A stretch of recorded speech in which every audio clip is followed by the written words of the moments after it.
News 18 India. सबसे आखिरी समझा जाता था, सबसे छोटा कहा जाता था।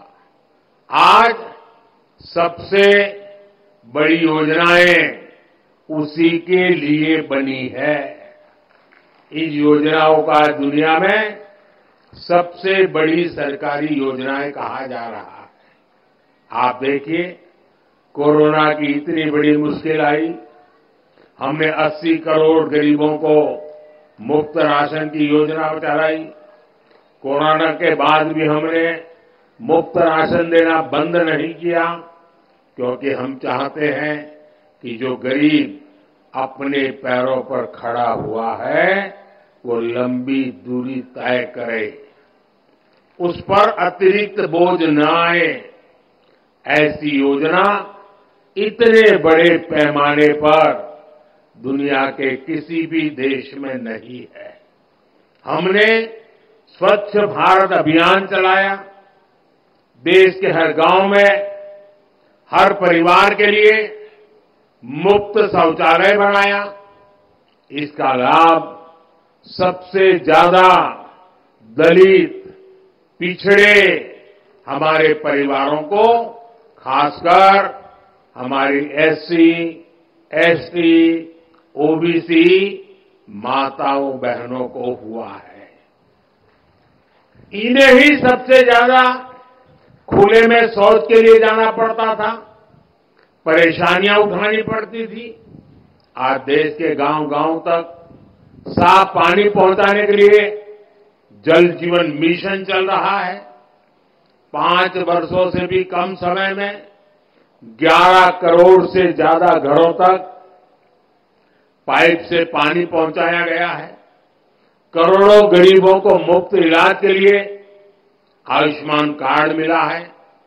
उन्हें पहली बार ये हौसला मिला है कि अगर बीमारी आ भी गई तो इलाज के अभाव में जिंदगी खत्म नहीं होगी। इसी तरह जन-धन खातों से गरीब को बैंक जाने का अधिकार मिला है। इन्हीं बैंक खातों में सरकार सीधे पैसा भेजती है। इन्हीं खातों में किसानों को किसान सम्मान निधि जाती है, जिनमें से करीब 1.5 करोड़ लाभार्थी हमारे दलित किसानी हैं। फसल बीमा योजना का लाभ उठाने वाले किसानों में बड़ी संख्या दलित और पिछड़े किसानों की है। युवाओं के लिए भी 2014 से पहली जितनी स्कॉलरशिप मिलती थी, आज हम उससे 2 गुनी स्कॉलरशिप दलित युवाओं को दे रहे हैं। इसी तरह 2022-23 में पीएम आवास योजना के तहत हजारों करोड़ रुपए दलित परिवारों के खातों में भेजे गए, ताकि उनका भी अपना पक्का घर हो।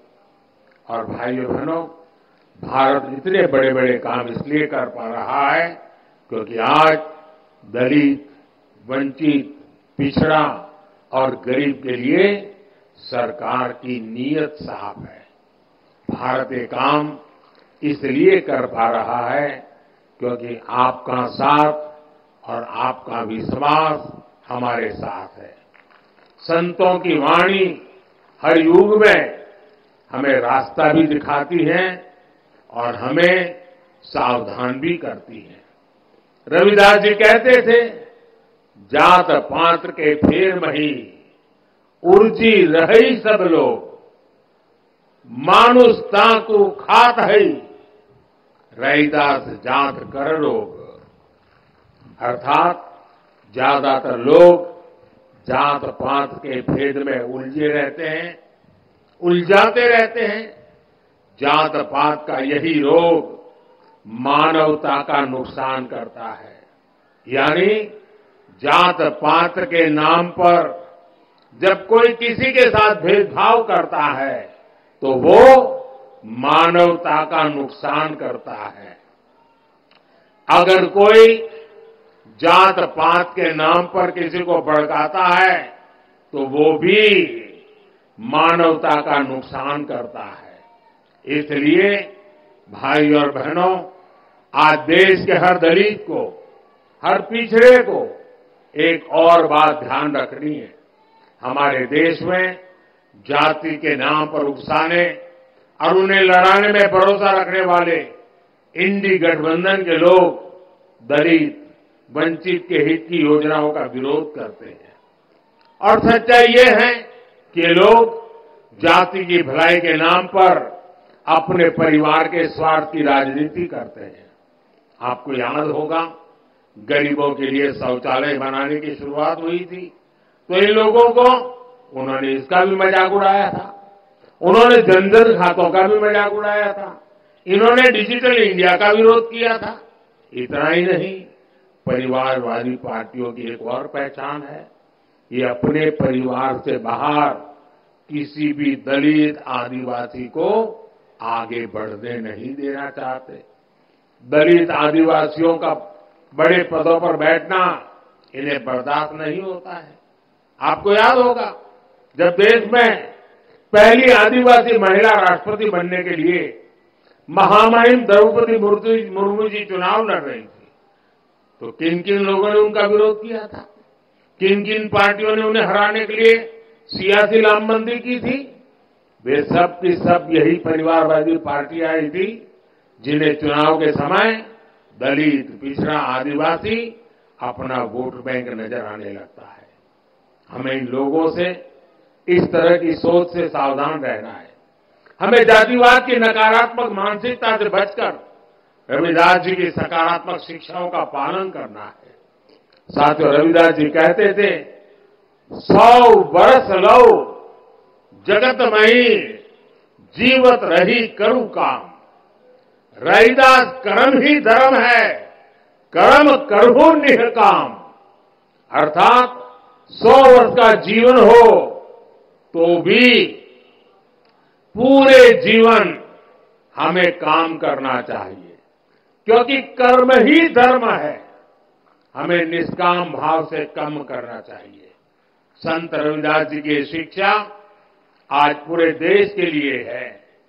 देश इस समय आजादी के अमृतकाल में प्रवेश कर चुका है। पिछले वर्षों में अमृतकाल में विकसित भारत के निर्माण की मजबूत नींव रखी जा चुकी है। अब अगले 5 साल हमें इस नींव पर विकास की इमारत को और ऊंचाई देनी है। गरीब, वंचित की सेवा के लिए जो अभियान 10 वर्षों में चले हैं, अगले 5 वर्षों में उन्हें और भी अधिक विस्तार मिलना है। ये सब 140 करोड़ देशवासियों की भागीदारी से ही होगा। इसलिए ये जरूरी है कि देश का हर नागरिक अपने कर्तव्यों का पालन करे। हमें देश के बारे में सोचना है। हमें तोड़ने वाले, बांटने वाले विचारों से दूर रहकर देश की एकता को मजबूत करना है। मुझे विश्वास है कि संत रविदास जी की कृपा से देशवासियों के सपने जरूर साकार होंगे। आप सभी को एक बार फिर संत रविदास जयंती की मैं बहुत बहुत शुभकामनाएं देता हूं। बहुत बहुत धन्यवाद।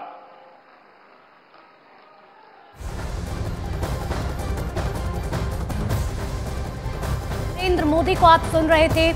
संत रविदास से जुड़े हुए जो लोग हैं उनको संबोधित करते हुए यहाँ पर प्रधानमंत्री नरेंद्र मोदी नजर आए। उन्होंने कहा कि देखिए, जब लोग यहाँ पर पहुंचते हैं तो ऐसा लगता है कि मानो ये मिनी पंजाब हो। और जिस तरीके से संत रविदास ने हमारे देश के लिए, हमारे धर्म के लिए लोगों से ये कोशिश की और हमेशा समझाने की कोशिश की कि देखिए, जात पात से ऊपर मानवता है और अगर आप जात पात को परखते हैं तो मानवता का नुकसान होता है। इतना ही नहीं, प्रधानमंत्री नरेंद्र मोदी ने विपक्ष पर भी हमला बोला।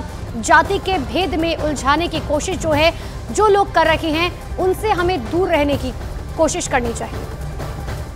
मोदी ने यहाँ पर इस बात का भी जिक्र किया कि जात पात से मानवता को नुकसान होता है। इंडी गठबंधन पर प्रधानमंत्री नरेंद्र मोदी ने हमला किया। उनकी तरफ से साफ तौर पर कहा गया कि जात पात के नाम पर ये लोग भड़का रहे हैं, ये सिर्फ एक परिवार को बढ़ाना चाहते हैं, लेकिन जात पात से मानवता को नुकसान होता है। और संत रविदास ने जो पाठ पढ़ाया, जो मार्ग दिखाया, उसी मार्ग पर हमें आगे बढ़ना होगा। आपने देखा कि किस तरीके से इससे पहले भी प्रधानमंत्री नरेंद्र मोदी BHU पहुंचे थे। वहां पर प्रधानमंत्री नरेंद्र मोदी ने वाराणसी के विकास की बात की और इसी आध्यात्मिक विकास को प्रधानमंत्री नरेंद्र मोदी काशी के कोने कोने नहीं, देश के कोने कोने तक बढ़ाने की बात कर रहे हैं। लेकिन जातिवाद की मानसिकता से बचना है, ये संदेश प्रधानमंत्री नरेंद्र मोदी ने इस मंच से दिया है। और इंडी गठबंधन पर भी बड़ा हमला बोलते हुए प्रधानमंत्री नरेंद्र मोदी ने कहा कि जात पात के नाम पर ये लोग भड़का रहे हैं, एक ही परिवार को आगे बढ़ाना चाहते हैं, परिवार के अलावा किसी को ये बढ़ने नहीं देते हैं। लेकिन जाति के भेद में लोग उलझे नहीं, क्योंकि जात पात से मानवता को नुकसान होता है। और देखिए यहाँ पर प्रधानमंत्री नरेंद्र मोदी क्योंकि वाराणसी पहुंचे हुए हैं, कई विकास परियोजनाओं की सौगात भी प्रधानमंत्री नरेंद्र मोदी देने जा रहे हैं। तो प्रधानमंत्री नरेंद्र मोदी बनारस पहुंचे हुए हैं और बनारस में प्रधानमंत्री नरेंद्र मोदी ने सबसे पहले बच्चों से जिस तरीके से मुलाकात की, आपने देखा कि आखिर किस तरीके से उन्हें कहा